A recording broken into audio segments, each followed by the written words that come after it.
로마서 첫 번째 시간입니다. 항상 새로운 내용을 시작할 때 설레이기도 하고 또 기대하는 마음도 아마 있는데요. 여러분 이제 로마서 하면 어떤 생각이 드십니까? 나에게 로마서란 어제도 이제 리더 모임을 하면서 리더분들에게 로마서는 익히 아시고 또 유명한 말씀들이 많이 있는데 나에게는 로마서가 어떤 말씀입니까? 이렇게 잠깐 질문을 했습니다. 많은 분들이 기대가 되고 참 로마서에는 복음의 핵심이 나타나 있는 좋은 책입니다. 이렇게 말씀하시는 분도 있고 로마서는 좋긴 좋은데 참 많이 부담스럽고 참 많이 어려운 것 같습니다. 이렇게 말하는 분도 있습니다. 그래서 참 좋고 풍성한 복음이 있지만 한편으로는 쉽게 읽기에 좀 부담스러운 그런 생각도 있는 것 같습니다. 아마 여러분들 로마서 설교는 아마 참 많이 들어보셨을 것 같아요. 그리고 로마서에 대한 책이 수도 없이 많이 있고 여러분들이 아마 암송하는 구절 중에 로마서 성경 구절 꽤 많이 아마 암송하고 계실 것입니다. 저도 룻기 말씀을 이제 마치고 어떤 말씀을 전하면 좋을까 같이 기도하면서 준비하다가 로마서가 떠올랐습니다. 근데 기본적으로 이제 제가 설교를 준비할 때 원칙이 신약과 구약을 골고루 새벽 기도가 있고 금요 기도에 주일 설교가 있는데 어쨌든 신구약을 골고루 설교를 하려고 하고 있습니다. 이제 룻기를 마쳤으니까 구약을 마치고 신약 성경 중에서 무엇을 할까 하다가 마가복음 또 요한복음 또 여러 가지 서신서들을 했는데 로마서를 처음부터 끝까지 설교한 적은 없는 것 같아요. 그래서 로마서 말씀을 하면 좋겠다 그런 생각을 하게 됐습니다. 그리고 얼마 전에 로마서 성경 공부를 했어요. 그런데 팀 켈러 목사님 교재를 가지고 했는데 참 좋았습니다. 그래서 이 여세를 몰아서 복음의 그 가장 풍성한 은혜와 또 비밀이 담겨 있는 이 말씀을 같이 나누면 좋을 것 같습니다. 오늘 첫 번째 시간 개관인데요. 설명을 드리면 신구약에 이제 66권이 있잖아요. 39권, 27권이 있는데 모두가 중요하지만 아마 많은 성도님들이 가장 좋아하는 구절 또는 책을 찾으라면 아마 로마서를 꼽을 것 같습니다. 왜 사람들이 로마서를 좋아할까? 그리고 로마서가 인기가 많을까? 여러 가지 이유가 있지만 수많은 사람들이 로마서를 읽으면서 회심을 하게 되고 또 예수님을 만나게 되고 또 복음을 경험하게 되고 또 로마서를 통해 역사의 큰 흐름들이 많이 바뀐 역사들이 있습니다. 대표적으로 몇 명을 한번 꼽아보자면 3세기, 4세기에서 5세기로 넘어갈 때 아우구스티누스라는 사람이 있었죠. 원래 그 사람은 수도사였지만 되게 방탕했어요. 그래가지고 막 술 먹고 타락하고 또 사생아를 출산해서 또 그렇게 아이도 낳고 막 거의 그랬는데 그 어머니가 유명한 사람 모니카라는 어머니가 이제 자식을 위해서 정말 기도한 거죠. 그래서 그가 어느 날 방탕하게 살다가 이 로마서의 말씀을 읽으면서 회심을 하게 되죠. 예수님을 믿게 되면서 이제 신학자가 되는데 교부가 되죠. 그래서 초대교회 중세의 또 유명한 위대한 신학자로 어거스틴이라는 사람이 있고요. 또 거슬러 가서 16세기에 마틴 루터라는 사람이 있습니다. 그 사람 원래 이제 카톨릭, 그 당시에는 개신교가 없을 때니까 카톨릭이 하나였죠. 로마 카톨릭 하나인데 그 사람이 로마서를 읽다가 다음 주에 더 자세히 보겠지만 오직 의인은 믿음으로 말미암아 살리라. 그 당시에 자기가 열심히 행위로 구원받으려고 그렇게 노력했는데 로마서 1장 16, 17절을 읽으면서 사람은 믿음으로 값없이 구원받는 것이구나 라는 것을 깨닫게 되고 이제 로마 카톨릭 그 당시 많이 부패했습니다. 그래서 95개조 반박문을 붙이면서 종교개혁을 일으키게 되죠. 그래서 그 발단이 됐던 것이 바로 로마서 말씀이었죠. 또 영국의 존 웨슬리라는 사람이 있는데요. 그 사람은 이제 감리교를 창시한 사람인데 그 사람도 이제 어릴 때부터 믿음이 있었던 것 같지만 극적으로 회심을 못했습니다. 근데 루터가 쓴 로마서 해석 주석서를 읽다가 이제 마침내 회심을 하게 되고 그가 이제 복음을 전하고 감리교를 창시하게 되죠. 그래서 이제 지금 우리나라에도 감리교가 꽤 많이 있는데 어거스틴이나 칼빈이나 루터나 수많은 사람들 아마 꼽으라면은 역사상 수많은 사람들이 로마서를 읽고 회심을 하게 되고 또 복음을 경험하게 된 역사가 많이 있습니다. 그래서 로마서는 다른 어떤 책보다 어쩌면 위험한 책일 수도 있어요. 여러분들이 쉽게 로마서를 딱 펼쳤지만 정말 이 로마서에 있는 복음의 말씀을 정말 우리가 깊이 깨닫기만 한다면 우리의 인생이 송두리째 바뀌고 우리가 더 하나님의 백성으로 살만한 놀라운 말씀이 이 로마서 안에 담겨져 있는 것이죠. 마틴 루터가 이렇게 로마서를 표현을 했습니다. 로마서는 진정 신약의 가장 중요한 부분이고 가장 순수한 복음이다. 한마디 한마디 완전히 암송할 가치가 있을 뿐 아니라 영혼의 일용할 양식으로 삼아야 한다, 이렇게 얘기했는데요. 한 구절 한 구절 정말 암송할 만한 그런 구절들이고 매일매일 우리가 일용할 양식으로 삼을 만한 그런 귀한 말씀이 로마서 말씀이죠. 또 존 칼빈도 종교개혁가였죠. 로마서를 진정으로 이해를 한다면 성경의 가장 심오한 보물들에 다가갈 수 있는 문이 열렸다, 그러면서 이 로마서를 보석으로, 그 로마서 8장은 이제 다이아몬드로 비유를 해요.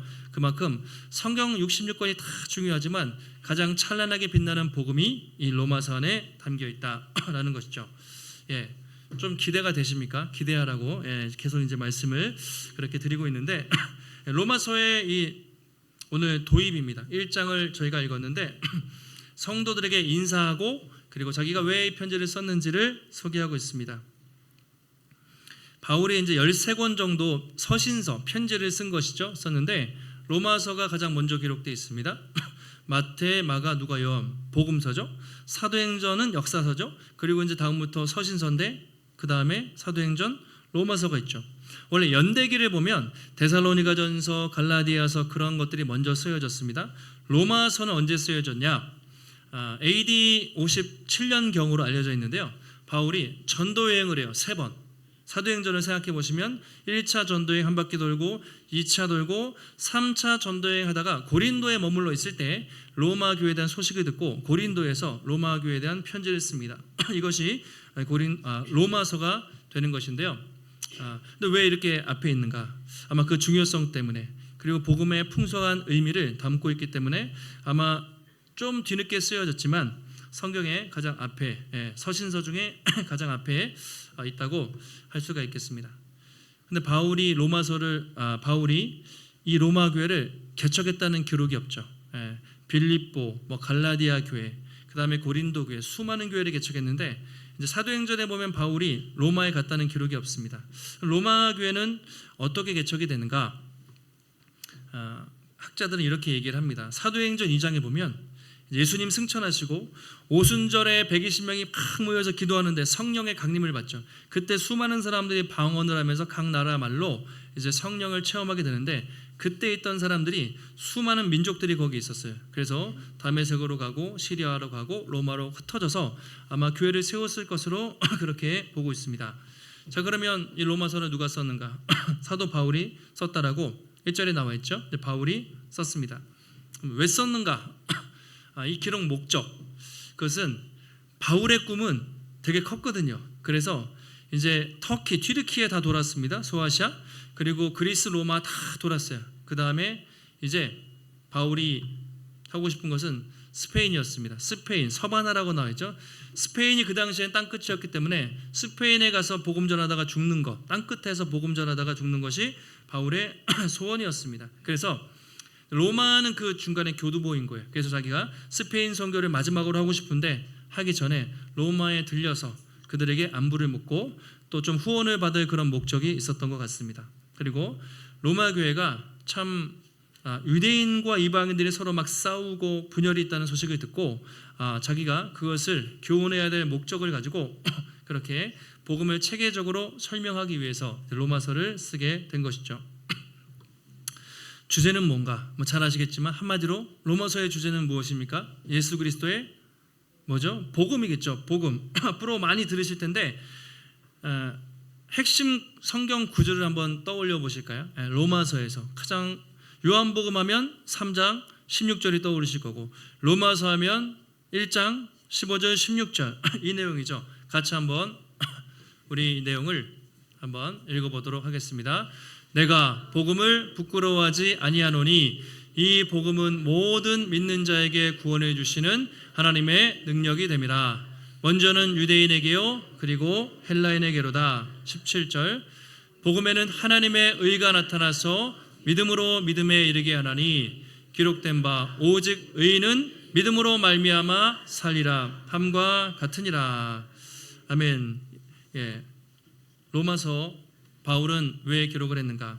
복음을 부끄러워하지 않는다. 이 복음은 모든 믿는 자에게 구원을 주시는 하나님의 능력이고 오직 의인은 믿음으로 말미암아 의롭다 하시는 놀라운 복음이 그 안에 있기 때문에 자기는 로마서를 썼다라고 그렇게 말하고 있습니다. 자, 1절 시작하면서 인사를 합니다. 이렇게 돼 있죠. 1절에 예수 그리스도의 종 바울은 사도로 부르심을 받아 하나님의 복음을 위하여 택정함을 입었으니, 항상 이제 편지기 때문에 발신자, 내가 누구인지 자기를 그렇게 소개하고 있습니다. 바울은 자신을 세 가지로 표현하고 있습니다. 예수 그리스도의 종으로 표현하고 있죠. 그리고 사도로 부르심을 받았다. 두 번째 사도. 세 번째 하나님의 복음을 위해서 택함을 받았다. 이 세 가지로 표현하고 있습니다. 먼저 예수 그리스도의 종이라고 되어 있는데, 종이 이제 둘로스라는 표현인데요, 노예라는 말이에요. 그러니까 고대 노예 선에서 이렇게 노를 졌던 노예라고 생각하시면 돼요. 쇠사슬에 묶여있던 그런 표현입니다. 근데 특이하게도 바울은 자신을 예수 그리스도의 노예라고 그렇게 표현하고 있습니다. 노예라는 말을 누가 좋아하겠어요? 노예라고 표현합니다. 근데 바울의 신분은 노예가 아니었습니다. 그 당시 유대인으로서 최고의 가말리엘 문화에서, 지금으로 말하면 최고의 대학에서 교육받은 엘리트였죠. 최고의 스펙을 가지고 있는 사람이었고, 놀랍게도 바울은 로마의 시민권을 가지고 있는 아주 정말 유력한 사람이었거든요. 근데 바울은 자기를 소개할 때 그런 소위 말하는 스펙을 얘기하지 않죠. 나는 예수님의 노예다라고 말하고 있습니다. 그러니까 이전에 바울이 예수님 만나기 전에 자기도 그런 자랑질을 했던 거예요. 세상에서 똑똑하고 좋은 인맥이 있고 학벌이 좋고 스펙이 좋고 그런 걸 자랑했지만 예수님을 만나면서 다 배설물이 됐죠. 그래서 이제 자기를 뭐라고 소개하냐면 나는 예수님의 노예다, 나는 예수 그리스도의 종인 것을 자랑스럽게 생각한다고 그렇게 말하고 있습니다. 두 번째로 사도로 부르심을 받아, 사도라는 말 이것도 중요한데요, 보내심을 받았다 이런 뜻이거든요. 그러니까 누가 파송을 해서 보내심을 받았다, 이게 사도예요. 그런데 왜 사도라는 말을 쓰냐면 그 당시 사람들은 바울을 사도로 잘 인정을 안 해줬습니다. 안 쳐줬어요. 쉽게 말하면 우리가 아는 사도는 누구입니까? 12제자죠. 베드로, 요한, 야고보, 마태 뭐 이런 사람들이잖아요. 근데 바울은 예수님과 함께 다닌 적이 없습니다. 복음서에 기록이 없잖아요. 그래서 사람들은 바울을 사도로 별로 인정하지 않았습니다. 근데 사도행전에 보시면 이런 내용이 있죠. 9장에서 바울이 예수님 믿기 전에 유대교였죠. 그래서 살기가 등등해서 예수 믿는 사람 잡아가려고 다메섹에 공문을 가지고 막 그렇게 가다가 중간에 예수님을 만나요. 눈이 멀어가지고 그때 예수님을 만나게 되면서 회심하게 되고 이방인의 사도로 소명을 받게 돼요. 그때부터 이제 바울은 확 바뀌어가지고 복음을 전하는 사람이 되는 것이죠. 그래서 바울은 로마에 편지를 쓰면서 내 권위가 아니라 예수 그리스도의 보내심을 받은 사도의 권위를 가지고 이 편지를 쓴다라고 그렇게 말하고 있습니다. 세 번째는 복음을 위해서 택하심을 받은 사람, 이렇게 얘기하죠. 자기의 사명, 복음을 위해서 택하심을 받은 사람입니다. 복음이라는 말 여러분이 수도 없이 들으셨고 앞으로 로마서를 통해 복음에 듣는데 드디어 복음이라는 말이 처음 나옵니다. 간단하게 아시겠지만 다시 한번 설명을 해드리면 유앙겔리온, 이 복음이라는 말은 말 그대로 좋은 소식, 굿 뉴스, 좋은 소식이라는 뜻을 가지고 있습니다. 이 어원의 의미를 제가 조금 더 소개해 드릴게요. 원래 유앙겔리온, 복음은요 기독교 용어가 아닙니다. 교회에서 쓰던 용어가 아니라 로마 사람들이 공식적으로 쓰던 용어인데, 이게 언제 유앙겔리온, 복음이라는 말을 썼냐면 로마의 황제가 탄생했어요. 그리고 황제가 즉위합니다. 아우구스투스가, 그렇죠? 그리고 로마의 황제가 딱 즉위할 때 온 이 기쁜 소식을 온 나라에 알려라 할 때 복음이라는 말을 썼습니다. 또 로마가 다른 나라랑 전쟁을 했어요. 그래가지고 전쟁에 이겼을 때 이 승전가를 온 나라에 알려라, 로마가 승리해노라, 그때 유앙겔리온, 복음이라는 말을 썼습니다. 그러니까 처음에 이 복음이라는 말은 교회에서 쓴 것이 아니라 로마의 황제가 주는 평화, 또 로마가 전쟁에서 승리했다는 그 소식을 알리는 좋은 소식, 기쁜 소식이라는 의미를 가지고 있습니다. 근데 오늘 바울은 뭐라고 표현하냐면요, 하나님의 복음을 위해 택정함 입었다. 원래 복음은 로마 황제의 복음이라는 말이 그 당시에 통용되던 말이었어요. 근데 바울은 처음으로 예수 그리스도의 복음, 하나님의 복음이라는 말을 사용한 것이죠. 그러니까 이런 거죠. 지금까지 여러분들은 로마 황제가 주는 팍스 로마나 그것을 평화로 알았지만 진정 평화를 주시는 분은 예수 그리스도이시다. 세상에서 가장 기쁜 소식은 로마가 전쟁에서 승리했다는 것이 아니라 예수 그리스도께서 우리 위해 죽으시고 무덤에서 부활하사 승리하셨다는 그 소식이다. 그리고 누구든지 그를 믿는 자는 구원받고 죄사함을 받고 영원한 생명을 누리는 그 진짜 복음을 전하겠다라고 바울이 말하는 것이죠. 이것이 하나님의 복음이고 나는 이 복음을 전하기 위해서 사도로 부르심을 받았습니다 라고 말하는 것이죠. 그래서 로마 황제의 복음이 아니라 예수의 복음은 반역이에요. 일종의 충격적인 말입니다. 그 당시 사람들에게 없던 말이에요. 근데 바울은 그 복음의 기쁜 소식이 예수 그리스도로부터 오는 것이라고 그렇게 말하고 있습니다. 그래서 바울이 이제 자기소개하면서 이렇게 처음에 왜 로마서를 기록했는지 쓰고 있는데요. 여기까지만 보시면 바울은 내가 누구인가라는 걸 우리가 정체성이라고 말하죠. 자기의 정체성. 나는 어떻게 부르심을 받았는가, 나는 어떻게 살아야 하는가에 대한 자기의 사명, 이 두 가지가 확실했던 것 같습니다. 하나님의 백성으로서의 정체성, 사도로서의 사명이 분명히 있었던 것이죠. 여러분은 만약에 처음 만났어요. 누군가 처음 만나서 안녕하세요 인사를 하거나 명함을 줘야 되는 그런 일들이 있으면 여러분은 자기를 어떻게 소개합니까? 저는 나이가 어떻게 되고 직업을 보통 말하죠. 저는 어디서 일하고 또는 어디 살고 이런 식으로 우리가 얘기합니다. 저도 이제 누구를 만나면 저는 나이가 몇 살이고 삼송에서 교회를 개척해서 하는 이러이러한 목사입니다. 이렇게 말을 하는 거죠. 근데 오늘 바울도 일종의 자기소개를 하면서 바울은 다른 말을 다 빼고 나는 예수님의 종입니다. 그리고 나는 복음을 전하기 위한 사도입니다 라고 한 줄로 그렇게 소개를 하는 것이죠. 바울이 자기 경력을 자랑하자면 엄청나게 길게 스펙을 이따만하게 쓸 수가 있었던 것이죠. 근데 바울은 그런 게 중요하지 않았습니다. 이전에는 중요했지만 이제는 예수 그리스도 안에서 주님을 만났기 때문에 주님의 복음을 전하는 사도, 또 예수님의 종으로 살아가는 것이 얼마나 복된 것인지를 그렇게 표현하고 있는 것이죠. 자기의 정체성. 근데 지금도 사람들은 열심히 살아요. 그래서 여러 가지 스펙과 경력을 쌓기 위해서 열심히 노력을 합니다. 여러분 명함 있는 분 계시죠? 만나면 명함을 이렇게 주는 분도 계시고, 또 이력서, 만약에 책을 쓴다면 책에 이렇게 저자의 프로필들이 쭉 이렇게 나와 있단 말이죠.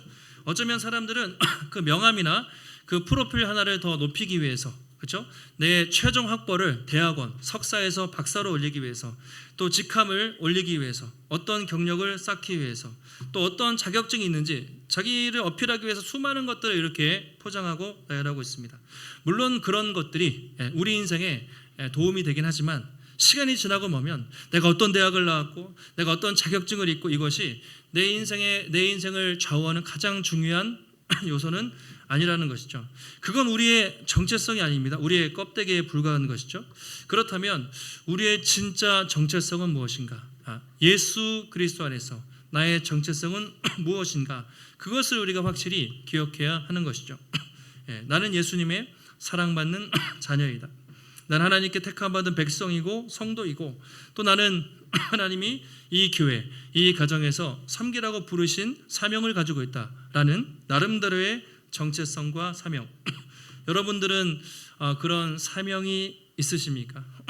또 예수님 안에서 부르심 받았다는 확실한 자기의 정체성을 가지고 사십니까?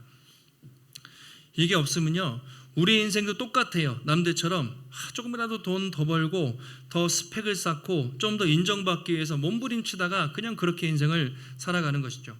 그런데 주님 안에서 확실한 정체성과 사명이 있는 사람은 그렇게 흔들리며 살아가지 않습니다.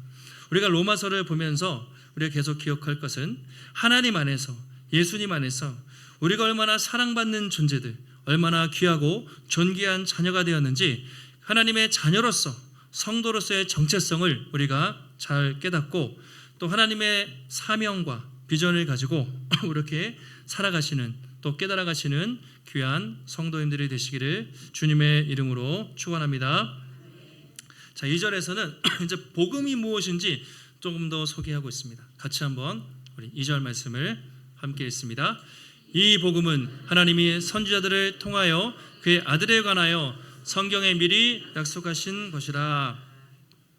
자, 복음 설명 계속합니다. 이 복음이 하나님이 선지자들을 통해 아들에 관해 미리 약속하셨다. 그러니까 이 복음은 어느 날 갑자기 뚝 떨어진 것이 아니라 하나님이 미리 약속하셨다. 이 표현이 중요합니다. 그런데 선지자들, 구약 선지자들이겠죠. 아들에 관해, 이게 이제 첫 번째입니다. 아들에 관해. 아들은 누구일까요?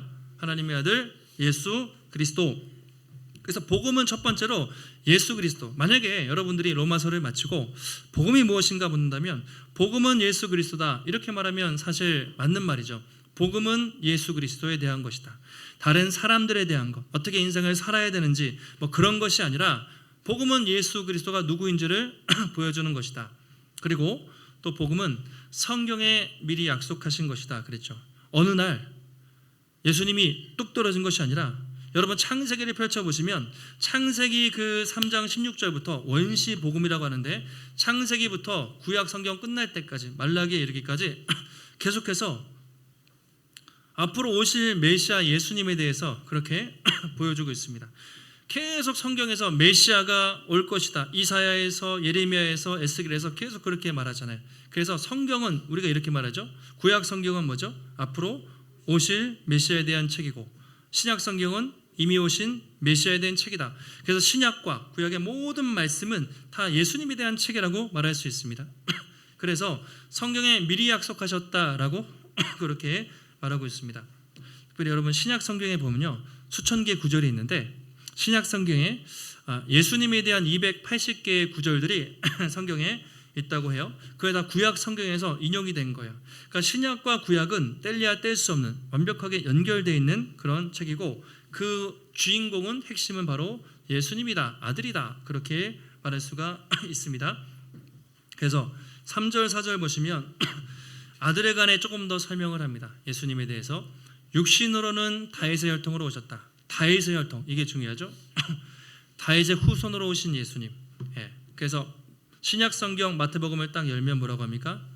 아브라함과 다윗의 후손 예수 그리스도의 계보, 족보라, 이렇게 얘기하거든요. 그래서 예수님은 다윗의 후손으로 오셨다. 그 표현은 예수님은 인간의 몸을 입고 오신 그런 분이다. 인성을 말합니다. 인간의 몸을 입고 오신 다윗의 후손으로 오신 예수님. 4절은요, 성결의 영으로는 죽은 자들 가운데 부활하사 능력으로 하나님의 아들로 선포되신 분. 거룩의 영으로 죽은 자들 가운데 부활하사 하나님의 아들로 선포되셨다. 그러니까 예수님은 다윗의 후손으로 오신, 우리와 동일한 육체를 가진 인간의 몸을 입고 오셨지만 한편으로는 하나님의 아들, 신성을 가지신 분이다. 특별히 어떻게 해요? 죽은 자들 가운데 부활하사. 예수님이 신성을 가졌다는 그 유일한 이유가 무엇입니까? 부활이죠. 인간은 부활할 수 없잖아요. 부활하셨다는 것은 그분이 신성을 가진 하나님의 아들이구나 라는 것을 알 수가 있습니다. 3절에서는 인간의 몸을 입고 오신 예수님, 그리고 4절에서는 부활하신 하나님의 아들, 신성을 가지신 예수님을 소개하고 있어요. 그러면서 곧 우리 주 예수 그리스도시니라, 이렇게 말하고 있습니다. 앞으로 이제 로마서 읽으실 때 한 구절씩 꼭 암송을 하시면 좋을 것 같아요. 한번 요 말씀을 따라해 보실게요. 우리 주 예수 그리스도. 여러분 우리 주 예수 그리스도 너무 많이 이렇게 찬양하고 기도하고 하시지만 그 말의 의미를 정확히 알고 계십니까? 우리 주라는 말은 뭐죠? 주라는 말, 주인이죠. 퀴리오스, 우리의 주인. 즉 예수님이 주인이면 우리는 그의 종으로 이렇게 살아간다는 것이죠. 그리고 예수라는 말은 뭘까요? 예수는 우리를 구원하셔서 이 땅에 오신 그분의 이름이잖아요. 예수. 그 뜻은 뭐냐면 우리를 죄에서 구원하셨다, 우리를 죄에서 구원하셨다. 이게 예수라는 이름입니다. 그리고 그리스도는 뭐죠? 예, 그리스도는 맞아요.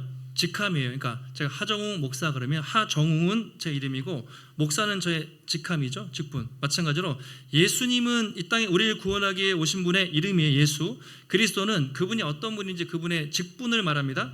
근데 기름 부음을 받았다 그런 뜻이잖아요. 그래서 구약에서는 그것을 메시아라고 히브리어로 말하고 신약 헬라어로는 그리스도 같은 말인데 기름을 부음 받은 자, 한마디로 더 쉽게 말하면 왕이죠. 왕. 통치자라는 뜻이죠. 그러니까 우리 주 예수님, 예수 그리스도 이렇게 쉽게 말하는데 그 의미는 주라는 말은 예수님이 내 인생의 주인이시고, 그리고 예수라는 말은 그분이 나를 죄에서 해방하셨고, 그리스도라는 고백은 그분이야말로 내 인생과 온 세상의 왕이시고 통치자라는 그 고백이 여기에 다 담겨 있는 것이죠. 그래서 주 예수 그리스도, 이 안에 복음의 모든 의미가 다 담겨져 있습니다. 그래서 자기는 이제 그것을 전하기 위해서 편지를 썼다고 말합니다. 그러면서 마지막 5절과 6절에 이제 후반부에 기록 목적, 자기가 이 로마서 복음을 통해서 정말 그들이 알기 원하는 내용이 5절에 담겨 있거든요. 같이 한번 우리 5절 말씀을 읽습니다. 그로 말미암아 우리가 은혜와 사도의 직분을 받아 그의 이름을 위하여 모든 이방인 중에서 믿어 순종하게 하나니 너희도 그들 중에서 예수 그리스도의 것으로 부르심을 받은 자니라. 아멘. 그로 말미암아 은혜와 사도의 직분을 받아서, 자 여기서부터 중요합니다. 예수의 이름을 위해 모든 이방인 중에서 믿어 순종하게 하나니. 자, 믿어 순종하게 하나니. 자, 믿는 것과 순종하는 것, 이게 물과 기름 같거든요. 보통 우리는 예수 그리스도를 믿음으로 의롭다함을 받는다 이렇게 생각하잖아요. 자, 믿어 순종하게 한다. 이것이 오늘 후반부에서 가장 중요한 말입니다. 믿어 순종한다는 것은 그럼 우리가 믿고 순종해서 우리의 행위로 구원을 받는다는 말인가? 절대 그런 말은 아니죠. 여기서 믿어 순종한다는 말을 풀어서 설명드리면 예수님을 믿음으로부터 흘러나오는 순종, 또는 믿음에서 우러나오는 자발적인 순종, 이런 의미입니다. 믿음과 순종의 관계는 앞으로 로마서에서 막 계속 나와요. 근데 우리가 잘 아는 건 뭐죠? 어떻게 구원받는다? 오직 예수를 믿음으로, 값없이, 오직 의인은 믿음으로 말미암아 구원을 받습니다. 아멘이죠. 우리 이것을 복음으로 받아들입니다. 그런데 그럼 순종은 무슨 의미인가? 그것이죠. 바울이 강조하는 것은 구원받은 사람, 예수님을 믿은 사람은 반드시 믿음의 열매가 나타나는데 그것이 순종과 행위로 나타난다는 것이죠. 반대로 말하면 예수를 정말 제대로 믿으면서 순종하지 않는다, 그것은 불가능한 일이고, 예수님을 믿는다고 하면서도 순종의 열매가 없는 사람은 그건 반쪽짜리 가짜 복음을 믿고 있다는 것이죠. 그래서 바울은 이렇게 강조합니다. 앞으로 1장부터 8장까지는 내내 이거예요. 오직 의인은 믿음으로 구원받는다. 이걸 우리가 이제 제가 가능하면 신학 용어를 안 쓰고 이제 쉽게 설명드리겠지만 그래도 칭의라고 말하죠. 믿음으로 의롭다 하심을 받는다. 값없이, 이런 뜻이죠. 그런데 12장부터 마지막 뒤에는요, 행위를 강조해요. 구원받은 사람이 어떻게 살아야 되는가? 그걸 우리가 성화라고 말하죠. 성화. 그래서 칭의 구원이고 성화는 그 이후의 삶인데 이 두 가지는 절대로 분리될 수가 없는 것이죠. 그러니까 예수님을 믿는다고 하면서 구원받은 자답게 순종하면 살지 않는 사람은 그거는 진정한 복음을 잘 경험하지 못한 것이죠. 그래서 바울의 목적은 이 편지를 통해 예수 그리스도를 믿고 기쁨으로 순종하여 그 열매를 맺게 하기 위해서 이 편지를 썼다라고 그렇게 말하고 있습니다. 16장에도 똑같은 얘기가 있어요. 모든 민족이 믿어 순종하게 하기 위해서 이 편지를 썼노라라고 말하고 있습니다. 1장에서도 믿어 순종하고 16장에도 믿어 순종. 이게 이제 샌드위치, 그래서 수미상관이라고 말하는데 강조하는 거죠. 그래서 바울이 복음을 통해서 예수님을 믿고 순종하여 변화되는 삶을 살게 하기 위해서 이 편지를 썼다는 것을 우리가 알 수가 있습니다. 오늘 첫 번째 말씀을 우리가 들었는데요. 바울은 편지를 쓰면서 자신을 예수 그리스도의 종이라고 그렇게 설명하면서 예수님의 복음이 무엇인지를 그렇게 설명하고 있습니다. 그 당시 바울이 말한 복음은 그 당시 사람들이 듣고 있던 그런 가짜 복음이 아니었습니다. 로마 황제가 군대와 힘으로 억압하는 그런 일시적인 복음, 가짜 복음이 아니라 예수 그리스도가 주는 진정한 복음, 생명을 주는 완전한 그 복음을 바울은 전한 것이죠. 로마 황제가 진정한 왕이 아니라 오직 예수 그리스도가 진정한 왕이시고, 누구든지 그를 믿는 자는 값없이 구원을 받고 또 영원한 생명을 누리는 그 복음이 있다라는 것을 바울이 전하고 있습니다.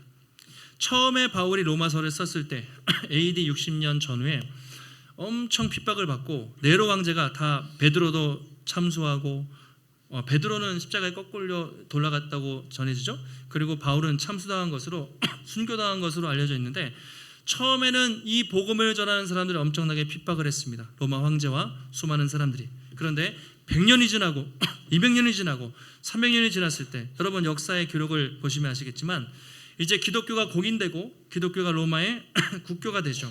그러니까 그 화려했던 로마 제국은 다 무너집니다. 로마 황제도 없죠. 지금 우리는 로마에 가면 콜로세움, 그냥 그런 경기장만 볼 뿐입니다. 그런데 로마의 제국과 로마의 황제는 다 무너졌지만 지금도 예수 그리스도의 이 복음은 무너지지 않고 수천 년 역사 가운데 흘러져 왔고, 그래서 우리도 그 복음을 통해 예수를 믿고 지금도 이 복음의 역사는 놀랍게 전파되고 있습니다.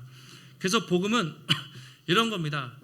우리가 단순히 착하게 살면 됩니다. 더 좋은 사람이 되면 좋습니다. 그거는 종교에서 말하는 거예요. 그런데 복음은 그것이 아닙니다. 팀 켈러 목사님이 센터 처치라는 책에서 복음을 이렇게 표현했어요. 한번 보시면, 한번 따라해 보실까요? 복음은 충고가 아니라 소식이다. 복음은 어드바이스, 그런 충고하고 조언하는 것이 아니라 기쁜 소식이라는 거예요. 이게 무슨 의미인지 마지막으로 한번 설명을 드릴게요. 만약에 충고는 이런 것입니다. 대부분의 종교는 여러분들이 조금 더 착하게 살면, 여러분들이 조금 더 구제하고, 여러분들이 조금 더 노력하면 구원받을 수 있습니다. 이런 식으로 세상의 모든 것은 가르칩니다. 충고하고 사람을 가르칩니다. 우리가 조금만 뭘 노력하면 변화될 수 있고, 그렇게 혹시라도 구원받을 수 있다라고 세상 모든 종교는 가르칩니다. 그런데 하나님의 복음은 그렇지 않습니다. 복음은 먼저 이렇게 얘기해요.